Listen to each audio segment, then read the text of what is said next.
Começou, boa tarde para você que começou Bendita Hora, ao vivo para o Brasil inteiro, aqui na Rede Vida de televisão. Olha, o programa de hoje está especial. E você sabe por que é especial? Porque tem uma pessoa muito especial, o Dr. Thiago Dutra, que vai estar com a gente aqui falando, todo mundo conhece, o rei da simpatia, é isso mesmo, inteligente demais. E a gente sabe que ele vai falar pra gente sobre a questão de sono, mas sono das crianças. A gente sabe como é importante o sono para todo mundo, não é mesmo? Mas para as crianças ele é mais importante ainda, mais importante ainda.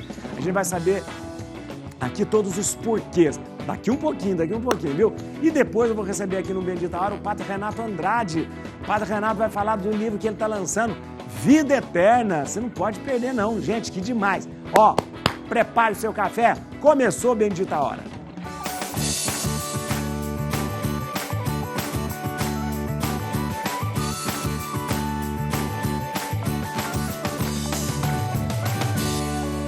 Começar conversando aqui sobre a importância do sono para as crianças e eu quero agradecer já desde. Muito obrigado, doutor. Obrigado você, sempre um prazer estar aqui. Eu fico muito feliz. Quando eu te vejo, eu falo, nossa, o programa hoje vai ser bom.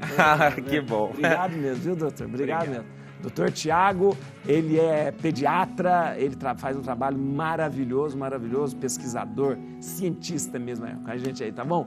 Vamos ver um VT e depois a gente vai conversar sobre esse assunto. Vamos lá. Dormir é fundamental em todas as fases da vida, mas só aqui no Brasil, cerca de 63% da população adulta tem alguma dificuldade para pegar no sono ou mantê-lo no decorrer da noite. O ideal é passarmos 1/3 do nosso tempo descansando, e quando isto não ocorre, há um impacto direto na saúde física e também mental. Mas a quantidade de horas de sono pode variar no decorrer da vida. Será que uma criança precisa dormir mais ou menos tempo do que um adulto? E os mesmos cuidados que nós temos para um sono reparador também se aplicam aos pequenos? Vamos saber mais sobre o sono infantil e sua importância para a saúde da criança agora no Bendita Hora. Doutor Thiago, é verdade que é aquilo que ele fala assim, fala para a criança, vai dormir porque você vai crescer. É verdade? Muito verdade, né? O sono é uma necessidade básica de todo ser humano, né? Mas na infância a importância dele ainda é maior. Não só para o crescimento, mas para o desenvolvimento neurológico, para o aprendizado, para toda a questão emocional da criança. Além da questão física, claro. O crescimento ele está muito envolvido com as horas de sono. A criança dorme mais do que o adulto? Sim, a necessidade de sono da criança realmente é muito maior na infância, né? E isso vai mudando na própria infância. Sim. Por exemplo, um recém-nascido, o bebezinho que acabou de nascer até os 3 meses, para a gente ter ideia, a necessidade de sono dele é entre 14 a 17 horas por dia. Pelo amor de Deus, passa a maior parte do tempo dormindo. Exato, por isso que a gente fala que mama e dorme, né? Mama e dorme. Claro que essas horas não são seguidas, né? Mas são divididas em cochilos, mas entre 14 e 17 horas. Quando a criança vai ficando... crescendo? Isso aí. Quando a criança vai ficando maiorzinha, ali por volta ali dos 6 aos 13 anos, já diminui entre ali 9 a 11 horas, 11 a 14 bastante, no máximo, entendeu?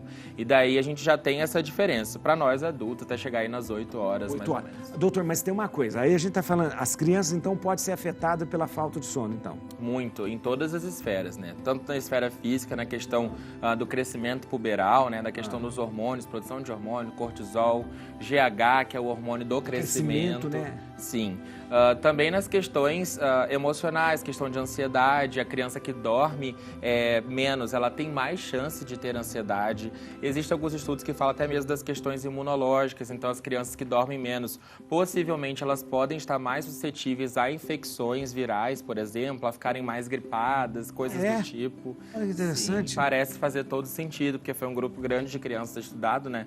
E a gente viu que essas crianças elas têm um índice mais recorrente de infecções. Além de tudo, também a questão da necessidade do aprendizado no outro dia, na escola, na creche, o que for, né? Que vai ter esse impacto também de ficar mais cansado, de falta de concentração, tudo isso. Retenção da memória, atenção. Doutor, eu estava brincando com o doutor aqui, brincando não, falando para ele que muita gente chega para mim às vezes, fala, padre, benze meu filho, meu neném, porque ele não está dormindo, ou porque tem um sono agitado, ou então, porque quando um pouquinho, ele acorda de noite gritando como se tivesse alguém no quarto. Isso, existem alguns distúrbios do sono na criança, então. Existem diversos, assim como nós adultos temos, as crianças também têm, né? E, por exemplo, esse aí que o senhor diz é o terror noturno, por exemplo. Noturno. Essa é terror noturno. O que é terror noturno, doutor? Então, ele é mais comum até os 5 anos, é um distúrbio do sono, está envolvido ali com sonambulismo, né? Até com sonilóquio, que é o ato de falar dormindo. Sim. Mas o terror noturno não é um pesadelo, ao contrário do que os pais acham, né? O período, a gente tem várias fases do sono, mas a gente tem as fases do sono não REM e do sono REM, né? Isso. Aí o sono REM é uma sigla que é de Rapid Eye Movement, que quer dizer que são movimentos rápidos oculares. Nessa fase que tem os sonhos, os pesadelos a gente tá sonhando, né? Isso. O terror noturno acontece na fase do sono não REM. Então, assim, a criança, ela tende a gritar, chorar, os pais geralmente são surpreendidos com choros e gritos, né? E aí eles vão até a criança, geralmente desesperados, achando que foi alguma coisa, e a criança continua dormindo. Ela não acorda, então ela não acordou por conta de um pesadelo, certo? Então, assim, essa questão do terror noturno muitas vezes é confundida com espiritualidade. Isso, é verdade, é importante lembrar, é importante a gente falar, porque a gente tem que trazer isso muito para a conversa. De repente a pessoa fala, ai, tem uma coisa espiritual. Não é, gente. É orgânico. É orgânico e tá aí, quase que previsível isso também, né, doutor? Né? Verdade. É como se o nosso cérebro fosse, assim, uma empresa cheia de salinhas, né? Então, vamos pensar assim, que tem várias divisões. Algumas áreas começam a despertar, mas o corpo ainda não está entendendo que tudo despertou. Então, não vou dizer sincronismo, mas esse desincronismo, podemos assim dizer, né? Esse funcionamento, ele pode acontecer da criança estar despertando, aí tem um choro e grito, mas o corpo ainda não reconheceu o ato de despertar. Então, ela está dormindo ainda. Igual a gente tem também, quando está mais velho, o negócio de aquele paralisia do sono, né? Pois é. Eu já tive isso umas 3 vezes. Eu nunca tive, mas dizem que é bem ruim. Horrível. A gente não consegue gritar, não consegue, mas nas 3 vezes. Doutor, mas existe criança insone, vamos dizer assim, que a criança tem problema de não dormir, que ela tem, como adulto tem insônia, ela tem também? Existem. Na maioria dos casos, a insônia está mais relacionada com os hábitos familiares, de certa forma, né? Que acabam influenciando em toda a rotina da criança, incluindo o sono. Mas também existem crianças que têm, geralmente, um problema orgânico, né? Do sono mesmo. Então, a gente acaba tendo que investigar as possíveis causas, ver se tem algum quadro que justifique aquela insônia da criança, né? E aí, alguns tratamentos, geralmente comportamentais, costumam resolver, mas às vezes medicamentosos acabam sendo necessários. A criança, geralmente, ela tem um ritual para dormir. Ela cria um ritual para ela dormir, né? Tem criança que tem mania de ou com chupeta, ou cheirando uma coisinha, uma mantinha, uma naninha. Isso é normal, né? Na criança, mais ou menos faz parte desse ritual dela. Né? Isso é normal, mas tem a forma certa de ser utilizada, né? Isso. São os instrumentos de apego que a gente costuma dizer, né? Esses instrumentos, eles são muito positivos, por exemplo, quando a criança tem que dormir no bercinho. Daí a mãe está tentando acostumar a dormir no quartinho dela, por exemplo. Se a criança já está com a naninha o tempo todo, para ela não vai ser nada de diferente. Agora, na hora da separação, se você oferece a naninha, a fraldinha, o que for para a criança estar junto, aquilo vai ser um acalento para ela. Ao contrário da chupeta, porque a chupeta realmente tem a falsa percepção de que ela vai ajudar a criança a dormir. De fato, a criança se acalma no primeiro momento, mas qualquer mobilização, ou até se a chupeta cai durante o sono, a criança acorda e o pai tem que acordar para reposicionar. Então, uma fraldinha, uma naninha é bem legal. Então é bom. Pode ser um instrumento de ajuda. Isso não deixa a criança depois... Isso é normal. Normal. Eu não tive isso, não. Quando eu tento lembrar, eu não tive esse negócio de naninha. Eu não tive, não. Eu acho que não tive. Tem gente que tem uns cobertorzinhos que vira um bacheiro. Eu tinha uma abelha. Abelha? De pelúcia. Eu dormia com ela. Tem ainda não, né? Não, mas tá lá na minha casa, mas eu só não durmo com ela mais. Aqui eu ia perguntar um negócio desse... só não tem nada a ver com o negócio. O senhor é contra ou a favor de chupeta? Eu sou contra, né? Sou contra. Mas é uma decisão dos pais, oferecer ou não. Tem benefícios e malefícios. E chupar dedo também isso é um horror, né? Chupar dedo é um ato, né? Daí a gente acaba tentando corrigir a criança, mas, por exemplo, enquanto a criança está dormindo, é difícil você educá-la para não chupar dedo. Dedo, né? Tem jeito, né? O dedo não tem jeito. Mas a chupeta eu sou contra, sim. Pediatra, né? Ó, chama lá, a chamada higiene do sono também é indicada para criança. Vamos ver se Na hora de dormir, o cansaço é imperativo, mas não só isso. Como qualquer outra atividade, o sono requer uma certa rotina para que seja reparador. Os adultos contam com muitos recursos para isso, como horários definidos, cuidados com a alimentação e até mesmo controle de iluminação, de temperatura e uma sonorização tranquila. E no caso das crianças, as regras são as mesmas? Como a higiene do sono pode ajudar bebês e crianças? Vamos descobrir agora. Doutor, a gente fala de higiene do sono, é aquele que nós adultos fazemos preparando para o sono, é isso, né? Isso, são os comportamentos que visam ali otimizar a questão do sono mesmo, né? O período de dormir. Apagar a luz, aquela coisa, deixar mais penumbra, é isso, né? Isso. Agora, como fazer isso com criança que está com o celular na mão, tablet, televisão e tudo isso? O ideal é a gente tirar pelo menos 1 hora antes da criança ir para a cama, né? Não só celular e tablet, mas até mesmo a televisão. Então, muitos pais colocam a televisão no quarto, isso é um fator que acaba prejudicando, porque as luzes, principalmente a luz azul, branca, né? Ela é muito estimulante, de certa forma. E os vídeos, né? Sempre com música, muitas cores e luzes, acabam deixando a criança muito mais desperta. Também cuidar com bebidas, refrigerantes, cafés, tudo, chás. Estimula, coisa assim. Isso é importante fazer para a criança também ter um sono tranquilo. Então... Exatamente. E as medidas comportamentais, é claro, se a família tem o hábito de dormir muito tarde, a criança não vai dormir cedo, né? Então, assim...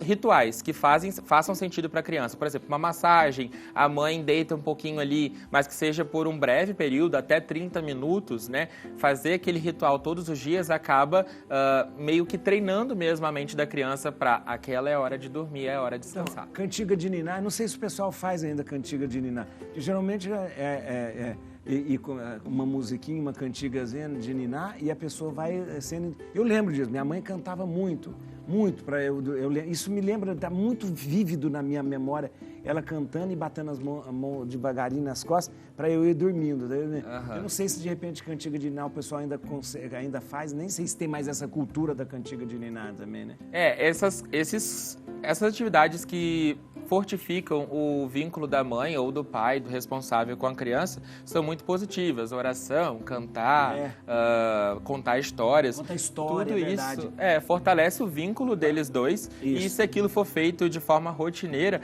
acaba sendo uma atividade que a criança começa a perceber que aquele é o momento de começar a descansar. De dormir.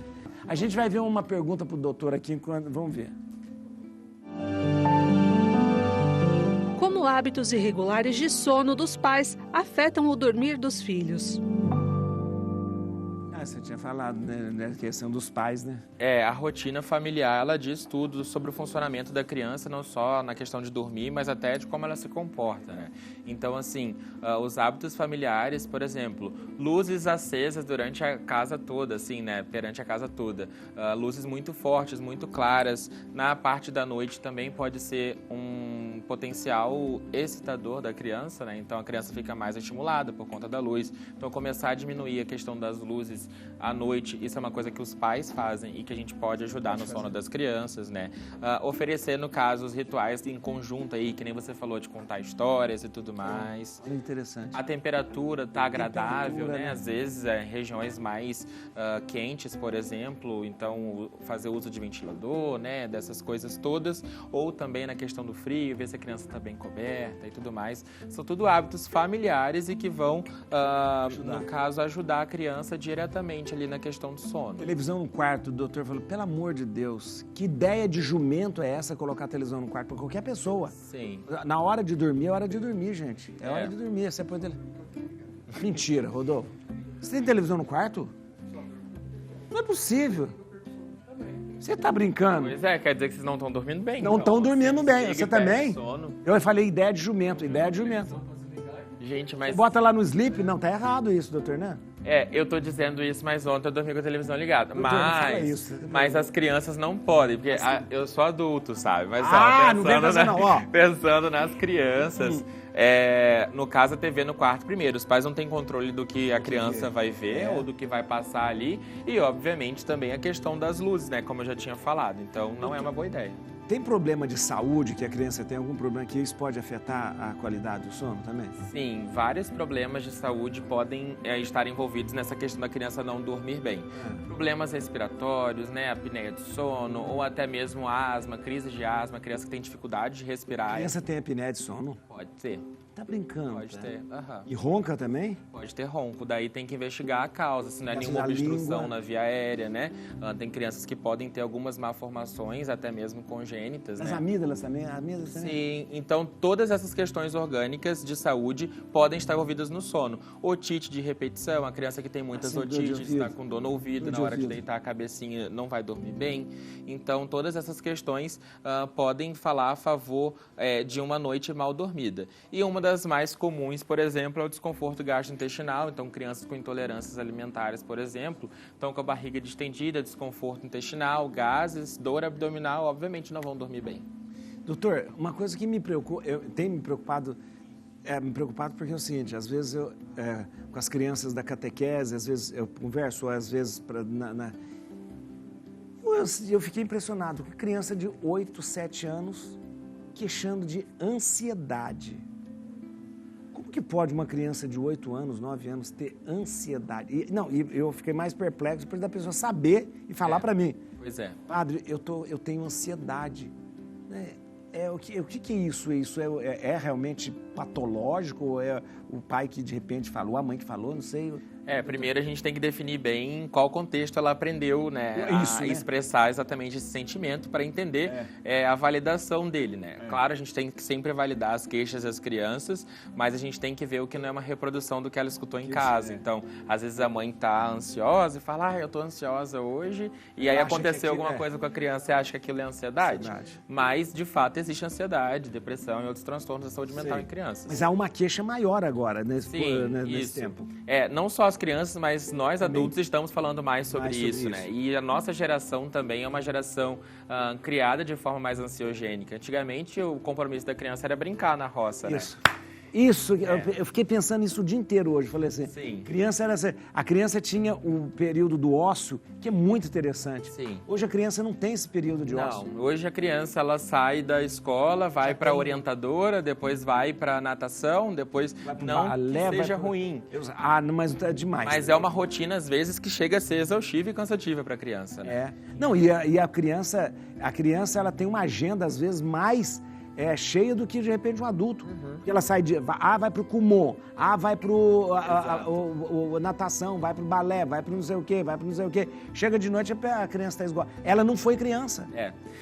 Tem uma linha tênue entre estimular a criança de forma positiva e de exagerar no estímulo, né? Nenhum de nós consegue ser estimulado por muito tempo. Então, nós não funcionamos, por exemplo, assistindo aula o dia inteiro. Tem que ter esses períodos, né? Então não tem como a gente achar que uma criança vai ficar concentrada na escola de manhã e à tarde e depois no curso de inglês de noite. Então e essa coisa, isso que você está falando é muito interessante, porque os pais precisam ter atenção e falar, deixa essa criança ser criança. Deixa essa criança ser criança, né? Sim, a partir do momento que não é mais prazeroso para a criança, acaba tendo uma série de... E eu acho que isso repete, às vezes, numa proporção maior com o adolescente. Os adolescentes também não são mais adolescentes, não tem mais confronto, né? Eu não vejo mais confronto, não vejo o adolescente, de repente, ter rupturas na vida dele, nada disso. Tudo é muito protegido, né? Muito protegido, né? É uma coisa que, de repente, a gente perde a mão, ou seja, quer proteger vai demais. É uma geração que tem agora uma criação totalmente diferente das gerações passadas, né? Até pelas cobranças, a gente não fala nem familiares, mas a sociedade mesmo. Já quer que a criança com 17 anos, a criança não, adolescente ali, com 17 anos já esteja na faculdade, com 24 já tem que estar formado. É uma cobrança, não é uma cobrança? Não é uma cobrança? Pois é, meus pais não viveram isso, entendeu? A minha geração já viveu isso, né? Eu com 15 anos já não parava em casa nenhuma hora do dia, assim, entendeu? Então, mas com 17 anos você já era médico também. Você formou muito novo também, né? Formei novo. Quantos anos você formou? Com 24. Olha aí, gente. Tá louco. Pessoas como você que faz a cobrança na sociedade. Não faz, eu não cobro nada de ninguém. A gente vai ver agora um VT que fala um pouco sobre a qualidade do sono e do aprendizado. Veja só. A qualidade de sono, especialmente entre crianças, desempenha um papel crucial no desenvolvimento físico, emocional e cognitivo. Crianças que desfrutam de um sono de qualidade têm um melhor desempenho escolar, são mais capazes de lidar com estresse e têm menos probabilidade de desenvolver problemas de saúde a longo prazo. A rotina do sono desempenha um papel fundamental na promoção da qualidade do sono em crianças. Estabelecer horários regulares de sono, limitar a exposição a telas antes de dormir e criar um ambiente de sono confortável são práticas essenciais. Além disso, o sono é um período crítico para a consolidação da aprendizagem e da memória, tornando-o ainda mais importante para o desenvolvimento infantil. Olha, interessante. Então, o Rodolfo estava trazendo essa questão de acordar muito cedo. Acaba afetando no aprendizado, porque a vida toda a gente acorda cedo para ir para a escola, né? A dinâmica da escola começar cedo é mais uma necessidade dos pais do que da criança. Né? Porque os pais têm que trabalhar e precisam deixar a criança em algum lugar. Mas, de fato, existem até alguns estudos que dizem que o nosso funcionamento durante a manhã, as primeiras horas da manhã, ali entre 7 e 8 horas, não seria ideal. Tem até alguns lugares no mundo que estão atrasando o início das aulas e estão notando um melhor rendimento escolar. Não é algo feito ainda de forma em larga escala para a gente ter noção real desses resultados, mas eu sou uma prova viva de que não é legal, porque eu odiava acordar cedo e eu não funcionava até as 9 horas ali, entendeu? A gente começa a melhorar 9 horas. Tá? Você falou uma coisa interessante, porque são os pais que precisam. 9 horas o pai tem que estar... Exato. A mãe tem que estar no trabalho e ele não dá para ficar, de repente, esperando para levar para... É mais uma necessidade. Exatamente isso. Outra coisa do sono, doutor, o xixi na cama, enurese? Enurese noturna. Enurese noturna, né? O xixi na cama. Isso é uma das coisas que atrapalha o sono, né? Ou o sono é que faz com que isso aconteça? Sono agital. O que é a enurese noturna? A enurese, até que se prove a real causa na criança, se não for nenhuma causa estrutural ali do sistema urinário, ela é comum, tá? Ela não é um quadro de saúde grave, tá? E geralmente alterações comportamentais podem ajudar naquelas crianças. Pra você ter noção, crianças que têm pais em situação de divórcio no momento tem uma maior chance de apresentar enurese, para a gente ter noção de como a questão emocional ela está envolvida diretamente com essa questão da enurese noturna. E a enurese noturna, não pensa que a criança está fazendo de pirraça, xixi na cama, porque para ela é um sofrimento, porque ela sente vergonha, né? Sente vergonha, é muito ruim, aquilo incomoda ela, né? Isso é um recado para os pais de casa, que assim, toda vez que acontecer, no caso, um episódio de enurese, principalmente, você vê que a criança não faz por mal, né? Não é por querer, ela estava dormindo. Então, toda vez que acontecer um caso de enurese, não culpar a criança, né? E perguntar se está acontecendo alguma coisa, entender se teve alguma mudança na rotina ou algo que esteja deixando aquela criança alterada de alguma forma no ponto de vista emocional. Doutor, a questão, isso é interessante, é importante falar, porque às vezes os pais não sabem o que fazer e vai um monte de métodos aí que de repente não leva a nada. A questão, outra coisa que é dormir com os pais. Isso atrapalha o sono de todo mundo, né? Dos pais e das crianças também, né? Na verdade, isso é um assunto polêmico, assim, falando entre pais e médicos e tudo mais. Mas o que a gente tem de informação científica, assim, né? Tanto a Academia Americana de Pediatria, tanto a Sociedade Brasileira de Pediatria, eles desencorajam, no caso, a cama compartilhada, o coleito, tá? Existe a explicação para isso, porque nos Estados Unidos, por exemplo, que é onde foi feita a pesquisa com o maior número de crianças, se percebeu que dentre as crianças que morriam de SMSL, a síndrome da morte súbita do lactente, 69% em média, elas tinham o fato de dormir com os pais na cama. Mas no caso, porque o pai...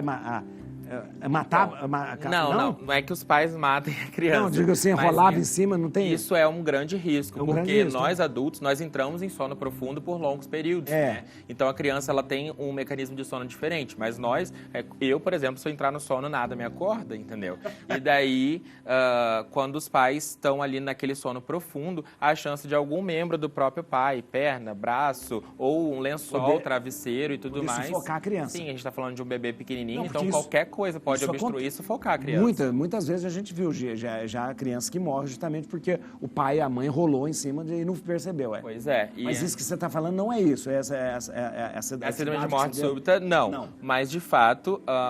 tem uma maior chance de acontecer a morte súbita do lactente e também a questão de sufocar, né? E de estrangulamento também, que é muito perigoso. Por isso que a gente desencoraja. Então, a Sociedade Brasileira de Pediatria recomenda que até os 6 meses de idade a criança durma em berço próprio no quarto dos pais. No quarto dos pais. Até 6 meses? Isso, porque aí facilita também para a mãe a questão de amamentar, a criança chorou, ver o que está acontecendo. A partir dos 6 meses, começar a tentar colocar aquela criança no próprio quarto. Isso, se for o caso, né? Não é a realidade de todo mundo. Mas se for o caso, de tentar colocar em quartos separados. Mas a questão da criança ter um berço é muito importante. Interessante. Até porque, para a individualidade da criança, ela vai crescer sempre dependente de dormir com alguém, né? Se ela ficar dormindo com o pai e com a mãe, mesmo que nenhum acidente ocorra, ela sempre vai precisar ter alguém para dormir. Então, vai ser uma criança que vai crescer dormindo com os pais até adolescente. Então, porque acontece depois, de repente, a pessoa torna uma dependente também de dormir. Tá maiorzinho e vai dormir com os pais. Maior, de repente, adolescente vai dormir com os pais. Isso, atrapalha a independência da criança, a vida conjugal do casal. Atrapalha. Como lidar com os pesadelos na infância? Veja só o VT depois. Pesadelos são uma ocorrência comum na infância e podem ser assustadores para as crianças. Lidar com pesadelos requer uma abordagem sensível por parte dos pais e cuidadores. É importante ouvir e validar os sentimentos da criança, oferecendo conforto e segurança. Conversas tranquilas sobre os pesadelos durante o dia podem ajudar a dissipar os medos noturnos. Além disso, criar uma rotina de sono consistente e relaxante pode reduzir a ocorrência de pesadelos. Evitar conteúdo assustador na mídia e criar um ambiente de sono tranquilo e acolhedor também é fundamental. Então, pesadelo vai ocorrer na vida de qualquer pessoa, é um sono ruim, né? Mas isso faz parte até do desenvolvimento também. Faz parte, com certeza. A maioria dos pesadelos ali estão envolvidos com alguma situação imaginária que a criança tenha presenciado de algum desenho, filme e tudo mais, ou algo que ela tenha escutado ou ficado assustada. De fato, os pais não podem negar a queixa da criança. Então, assim, pai, tive um pesadelo. Falar, não, o monstro não existe. Não é simplesmente falar isso, porque a criança se sente invalidada e acaba pensando, sou incompreendida. Então, basicamente, você chegar para a criança e falar, tá, filho, como que era o monstro, onde ele estava, o que ele fez? Aí a criança vai contando e vai começar a normalizar aquilo na cabeça dela, porque ela está contando para você tudo que o monstro fez. Está verbalizando. Exato, e o ato dela própria se ouvir acaba sendo um facilitador dela perder o medo e naturalizar aquilo para ela. Agora, por exemplo, tem muitas crianças que têm pesadelos com a própria casa. Então, assim, eu estava em casa, entrou um bandido e me roubou dos meus pais. Tá. Daí, onde ele estava? Mas o portão de casa está fechado. Aí vai até o portão, mostra o portão fechado. Dizer que é um sonho, dizer que é um sonho, que é... Isso, então são todas essas questões comportamentais mesmo que ajudam a criança nesse processo de aceitação que sonhos ruins vão acontecer, assim como também sonhos bons vão acontecer. E explicar para a criança o que é sonho, o que não é sonho também, aquela coisa. Há uma fase na vida da criança que a criança tem mais medo, tem menos medo também, né? Exato, e os medos vão mudando de acordo com a idade também, né? Então... Também, né? A fase do amigo imaginário também, que a criança tem. E aí a criança, em vez de a criança ficar com medo, quem mete medo nos pais. Pois é. Os pais começam a ficar, tem espírito nessa casa. É amigo imaginário, não tem nada. Tá falando sozinho. Mete medo nos pais. Rodolfo. Isso, boa tarde, doutor, tudo bem? E aí? Tinha naninha também? Não tinha. Tá vendo? Não tinha. Não tinha, não? Olha, Não tinha uma abelha, não. Não tinha. Então, doutor, é o seguinte, às vezes algumas crianças, em certas fases, elas desenham muitas coisas que às vezes para adultos são coisas meio estranhas. Muitos dizem que às vezes esses desenhos vêm de sonhos, de pesadelos e que tem alguma relação com o sono. Geralmente tem, ou é mais da imaginação da criança, ou essa relação do sono realmente existe? Eu amo ver desenhos de criança, né? Então, assim, entrou no consultório, eu adoro pedir para a criança desenhar. Por quê? Além de eu avaliar o desenvolvimento da criança, se está adequado para a idade, porque ali, com o passar do tempo, não pode ser só mais um rabisco, né? Tem que começar a ter forma, começar a ter algum sentido. Né? Então, isso é bem bom para a gente ver o desenvolvimento da criança. Agora, sobre o conteúdo do desenho, tem várias terapias que estudam exatamente o conteúdo dos desenhos da criança, né? E existem vários casos que são até desvendados através dos desenhos, que começam a fazer sentido com os casos contados na história, por exemplo, da família. Então, situações de violência, tudo isso, contextos violentos acabam favorecendo, por exemplo, desenhos mais sombrios. Então, desenhos onde o tamanho dos membros familiares diferem muito mesmo, eles têm a mesma idade. A criança estando ou não lá, né? Exato. Por exemplo, uma criação de forma muito tóxica, às vezes, do pai com a família, com a mãe, e a criança desenha o pai gigante, a mãe pequenininha e ela do lado. Então, tudo isso é um conteúdo muito rico da gente avaliar o que está passando com aquela criança, mas se tem relação com o sono, propriamente dito, não. Porque a criança ela tem uma imaginação muito fértil, sonhando ou não. Então, os desenhos dela vão variar de acordo com o que vier na cabeça, né? E se tiver na cabeça uma situação de violência, vai ser. Se vier na cabeça uma situação divertida, vai ser também. Interessante, interessante. Doutor, eu achei interessante. Você falou desde o começo aqui, a gente nunca pode invalidar uma queixa da criança. Interessante. Né? Eu sei que é uma abordagem mais atual também, né? Sim. Mais atual, né? A criança, quando vem, sempre a gente tentar ver o que ela está falando, o que ela está... Isso não só para o médico, mas na casa a gente tem que fazer isso, os pais têm que fazer isso, né? Principalmente na casa, sim. O diálogo, né? Se os pais não forem os melhores amigos da criança, alguém vai ser. E a gente não conhece esse alguém muitas vezes. Porque geralmente a reação que a gente tem diante isso é bobagem. Não, nunca é bobagem, então uma coisa isso. Nunca é bobagem. E aí, quando acontecer alguma coisa mais séria, de fato, com a criança, ela pode não ter coragem de falar para os pais, porque é uma bobagem. Tudo que ela vai falar é invalidado, né? Muito interessante. Doutor, é tão bom quando você vem aqui, eu devia vir toda semana. Tá vendo? Ó, é o seguinte, quero agradecer o doutor Tiago Dutra, que é médico, pediatra, faz um trabalho maravilhoso, né? Eu acho importante, quando a gente vê uma pessoa com uma palavra tão abalizada assim, é importante demais isso na televisão, nos meios de comunicação, que ajuda muita gente. Imagina o quanto que você ajudou hoje. Eu vou deixar no Instagram para você continuar seguindo o Dr. Tiago. @DutraLopes, com Z. DutraLopes, com Z. @DutraLopes, com Z. Ou então você pode entrar em contato com ele pelo e-mail, Tiago, com TH, Lopes Dutra. Esse Lopes agora é com esse é com S. Sim. Tiago Lopes Dutra, @gmail.com. Você pode entrar em contato. Eu queria lhe agradecer muito. Muito obrigado, doutor. Eu que agradeço. Nossa, é muito bom. É sempre muito bom estar aqui. Toda a equipe maravilhosa, sempre. A gente espera o senhor voltar logo aqui, viu? Tá com bom? certeza. É um prazer, meu querido. Obrigado, viu? Fica com A Deus. gente vai pro intervalo. Rapidinho a gente volta, porque o padre Renato tá aqui com a gente. Pera aí, doutor. Fica aqui. Eu não vou ficar sozinho aqui. Não vai... O padre Renato vai estar com a gente aqui falando sobre o livro dele. Não pega, não. Não mude de canal. Fica aqui com a gente.